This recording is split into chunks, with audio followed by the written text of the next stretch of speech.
Delivery death method ಇವು ಮೂರು ಮಂಜೂರು ಮನ್ಯಾಗ ಮಾರ್ಕೆಟ್ ಮನ್ಯಾಗ ಆಗೈತಪ್ಪ ಅಂದ್ರೆ ನೀವು ಅಲ್ಲಿ ಹೋಗಿ ಚಾರ ಕುಡಿಬೋದು, ಅಲ್ಲಿ ಹೋಗಿ ನೀವು ಟಿಫನ್ ಮಾಡ್ಬೋದು. ಯಾಕಂದ್ರೆ ಅವನು ಕೊಳ್ಳ ತುಳಸಿ ಮಾಲಿ, ನಿಮ್ಮ ಕೊಳ್ಳೋದು ತುಳಸಿ ಮಾಲಿ ಇರೋದು.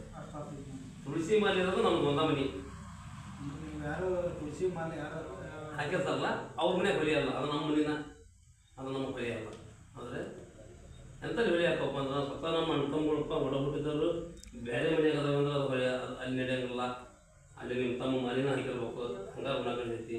ನಿಮ್ಮ ತವ್ರ ಮನೆ ನಿಮ್ಮ ಹೆಣ್ಮಕ್ಳು ಅವ್ರಿಗೆ ಬೇಕಿರಿ, ಅಲ್ಲಿ ಮಾವ ಮನೆ ಅವ್ರ ಮನೆ ಮಾಲಿ ಹಾಕಿರೋದು ಅಷ್ಟ ಉಣ್ಣಾಕೈತಿ. ಅವ್ರ ಮನೆ ಉಣ್ಣಾಕಲ್ಲ, ಯಾರು ಬೇರೆ ಬೇರೆ ಕಳ್ಬಳ್ಳಿ ಅವ್ರ ಮನೆ ಊಟ ಮಾಡಕೈತಿ. ಹೌದಾ? ಇನ್ನು ಮೂರನೇದು ಅಂದ್ರೆ ನಾನ್ ವೆಜ್ ಬಂದಿ ಅಂದ್ರೆ ಚಿಕನ್ ಮಟನ್ ತಿನ್ಬೋದು. ಸೂರ್ಯ ಹಾಕಿದ್ವ ಕೆಲವು ಕಡೆ ಮರಾಳ ಕಡೆಗೆ ಕಡಿತಾರೆ, ಎಲ್ಲ ದೇವ್ರ ಮನೆ ತಿನ್ಬೋದು. ನಮ್ಮ ಸಂಪ್ರದಾಯ ತುಳಸಿ ವಾರ್ಕರಿ ಸಂಪ್ರದಾಯದ ಪ್ರಕಾರ ನಮ್ಮ ದೇವ್ರ ಕಿವಿ ಒಳಗೆ ಮೀನು ಇರೋದ್ರಿಂದ ನೋಡ್ರಿ ಮ್ಯಾಲ ದೇವ್ರ ಕಿವಿ ಹೋಗಲಿ ಮೀನು ಆಗಿರೋದ್ರಿಂದ ನಾವು ಮೀನನ್ನು ತಿನ್ನಲ್ಲ. ಯಾರು ತಿನ್ನಲ್ಲ, ನಾವು ಅಷ್ಟ ತುಳಸಿ ಮನೆ ಹಾಕ್ತಾರೆ, ನೀವು ಅಷ್ಟ ತಿನ್ನಲ್ಲ. ಮತ್ತು ಅವ್ರ ಮನೆಗೆ ಹೆಣ್ಣು ಮಕ್ಕಳೆಲ್ಲ ತಿನ್ಬೋದು. ಮೀನಂದ್ರೆ ಭಾಳ ಆಸೆ ಇರಲಿ, ಅದು ಮುಂದೆ ನಮ್ಮ ಸಂಪ್ರದಾಯದ ಬರ್ತದೆ. ಹೇಳ್ತಾರೆ ಅದನ್ನೆಲ್ಲ ಸಂಪ್ರದಾಯ ಐತಿ, ಅದನ್ನ ಹೇಳ್ತಾರೆ.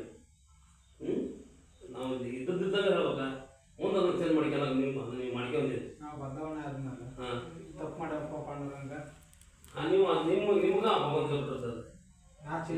ತಪ್ಪ ನಾವು ಕುಡಿಯೋದಂತ ಬಿಟ್ಟಾನಿ, ಏನಾದ್ರು ತಿನ್ನಾಕ ಕೊಡೋಕ್ಕಾಗಲ್ಲ, ತಿಂತಾನೆ ಅಂತ ಹೇಳಿ ಅವನಿಗೆ ಏನಿದೆ ಬಿಟ್ಟದ ನನಗೇನು ಬೇಕಾಗಿಲ್ಲ ಹೊಂದಾಣಿಕೆ.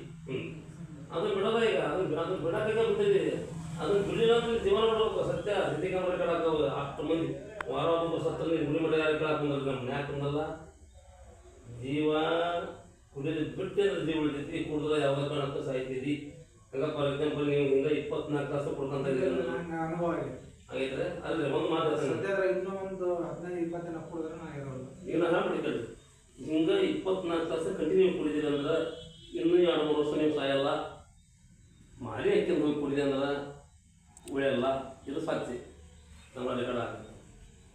ಹಿಂಗಾಗಿ ನಾವು ಹಿಂಗೆ ಇದಕ್ಕಿದ್ದಂಗೆ ಹೇಳೋಕ್ಕಾಗಿ ಇಷ್ಟು ಮಂದಿ ಸತ್ತನ್ನು ಯಾರು ಗುಡಿ ಮಠ ಕೇಳಾಕೊಂಡಿಲ್ಲ. ಹೌದಾ? ಇನ್ನು 4ನೇ ದಿನ ಅಂದ್ರೆ ಏಕಾದಶಿ ಬರುತ್ತೆ.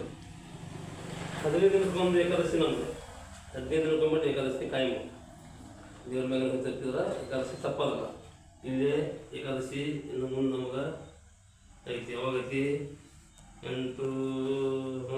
8ನೇ ತಾರೀಕಿಗೆ ಏಕಾದಶಿ. ಹೌದ್ರೆ ಮುಂದೆ ಬರೋ ಏಕಾದಶಿ 8ನೇ ತಾರೀಕಿಗೆ ಬರುತ್ತೆ, 9ನೇ ತಾರೀಕಿಗೆ. ಹೌದಾ? ಫಾರ್ ಎಕ್ಸಾಂಪಲ್ ಏಕಾದಶಿ ನಾಳೆ ಐತೆ ಅಂತ ತಿಳ್ಕೊರಿ, ಹಿಂಗೆ ನೇಮ ಹಾಕ್ತಾನೆ. ಏಕಾದಶಿ ನಾಳೆ ಐತಪ್ಪ, ಇನ್ನು 8ಕ್ಕೆ ಐತೆ ಮತ್ತೆ ಹೌದಾ? 8ಕ್ಕೆ ಐತದ ಮತ್ತೆ ನಾಳೆ ಐತಪ್ಪ ಏಕಾದಶಿ ಅಂತ. ಇವತ್ತು ರಾತ್ರಿ 12 ಗಂಟೆಯಿಂದ ನಾಳೆ ರಾತ್ರಿ 12 ಗಂಟೆಯಿಂದ 24 ತಾಸು ಏಕಾದಶಿ ಇರುತ್ತೆ. 24 ತಾಸು ಏಕಾದಶಿ ಅಂದರೆ ಇವತ್ತು ರಾತ್ರಿ 12ರಿಂದ ನಾಳೆ ರಾತ್ರಿ 12 ಗಂಟೆ ಅಂತ. ಅವ್ರನ್ನ ಕೇಳ್ತಾರೆ, ನೀವು ಫಾಲೋ ಅವ್ರು ಫಾಲೋ ಮಾಡೋದಲ್ಲ, ನೀವು ಫಾಲೋ ಮಾಡೋದಿದೆ.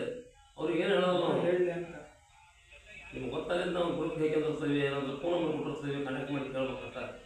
ಗ್ರೂಪ್ ಹಾಕಿಬಿಟ್ಟಿರ್ತೀವಿ ಏಕಾದಶಿ ಅಂತ ದಿನ ಐತೆ ನಾವು ಮಕ್ಕಳಿಂದ ಮುಂದೆ ಹಾಕಿರ್ತಾರೆ. ಹೌದ್ರೆ 24 ದಿವಸ ಏಕಾದಶಿ ಅಂದ್ರೆ ನಮ್ದು ಉಪವಾಸ ವ್ರತ. ಹಂಗಾದ್ರೆ ಉಪವಾಸ ಅಂದ್ರೆ ಏನು ತಿನ್ನಕ್ಕೆ ನಡೀತೈತಿ?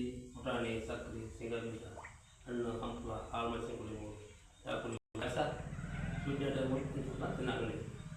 ಏನು ತಿನ್ನಕ್ಕೆ ನಡೆಯೋದು ಅಂದ್ರೆ ಅವತ್ತು ಇಡ್ಲಿ, ಸಾಂಬಾರು, ಇಡ್ಲಿ, ಬಜ್ಜಿ, ಮಿರ್ಚಿ, ಊಟ, ಅನ್ನ, ರೊಟ್ಟಿ, ಪಟ್ಟಿ ಅವು ತಿರೋಲ್ಲ ನಮಗೆ. ಹೌದ್ರೆ ಆ ಏಕಾದಶಿ ಮಾಡಿ 2 ಗಂಟೆಗೆ ಇಲ್ಲಿ ಬರ್ರಿ, ಇಲ್ಲಿಂದ ಪೂಜೆ ಚಲೋ 2 ಗಂಟೆಗೆ. 2 ಗಂಟೆಯಿಂದ ಪೂಜೆ ಚಲೋಗಿ 9 ಗಂಟೆಗೆ ಪೂಜೆ ನಮ್ದು ಎಂಡ್ ಆಗುತ್ತೆ. ಪ್ರತಿ ಏಕಾದಶಿಗೆ ನಾವು ಓಟ ತಿಂಗಳಿದೆ, ಅವ್ರ ಓಟ ತಿಂಗಳು ಪ್ರತಿ 15 ನೋಡಿದ್ರೆ ಇಲ್ಲಿ ಪೂಜೆಗೆ ಬರ್ರಿ. ಪೂಜೆಗೆ ಬಂದು 5 ಏಕಾದಶಿ ಬರ್ರಿ. 6ನೇ ಏಕಾದಶಿ ಅಲ್ಲಿಂದ ಮನ್ಯಾಗ ಪೂಜೆ ಮಾಡ್ತೀವಿ. 5 ಏಕಾದಶಿ ಬರೋ ನೇಮ್ ಐತಿ, ಬರ್ಬೇಕು. ಒಳ್ಳೇದಾಗತ್ತೆ ಬಂದ್ರೆ ಬರೋದ ಅಂತ ಬರ್ರಿ. ಆನಂತರ